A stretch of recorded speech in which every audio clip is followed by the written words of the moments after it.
ජෙසු පීටයි ආදර සහෝදර සහෝදරයනේ ආදර දුවේ පුතේ. තදාරික කාලය තුළ විශේෂ අවධානය අපි නතු කරනවා යාඥා ජීවිතයට. යාඥාව ගැන අපි අවධානය යොමු කරද්දී ජේසුස් වහන්සේ අපට උගන්වා වදාළ යාඥාව තමයි යාඥාවේ මොඩලය හැටියට අපි සාමාන්‍යයෙන් සලකනු ලබන්නේ. අපේ කටපාඩමේ මේ යාඥාව උච්චාරණය කරනවා. හැබැයි අපි මේ උච්චාරණය කරන යාඥාව තුළ අන්තර්ගත අදහස් කොච්චර දුරට අපගේ ජීවිතවලට සම්බන්ධ කරගන්නට යාඥා දරනවද කියන එක ප්‍රශ්නයක්. ඉතින් මේ යාඥාව ආරම්භ කරද්දිම අපි කියනවා ස්වර්ගයේ වැඩ සිටින අපගේ පියාණනි.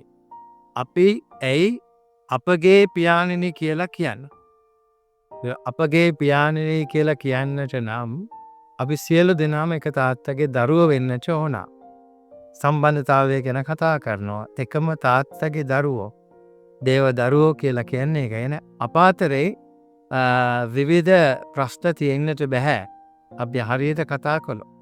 උත්පත්ති පොතේ කතුවරයා බොහොම පැහැදිලිව කියනවා කායින් ආබේල් සිදුවීමේදී දෙවියන් වහන්සේ කායින්ගෙන් අහනවා ඔබගේ සහෝදරයා කෝ?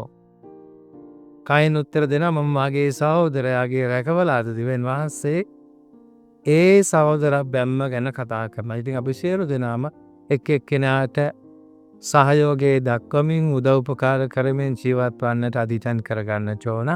විශේෂයෙන් මෙම චතාරික කාලය තුළ. ඔබ සියලු දෙනාට ජේසු ක්‍රීතයි.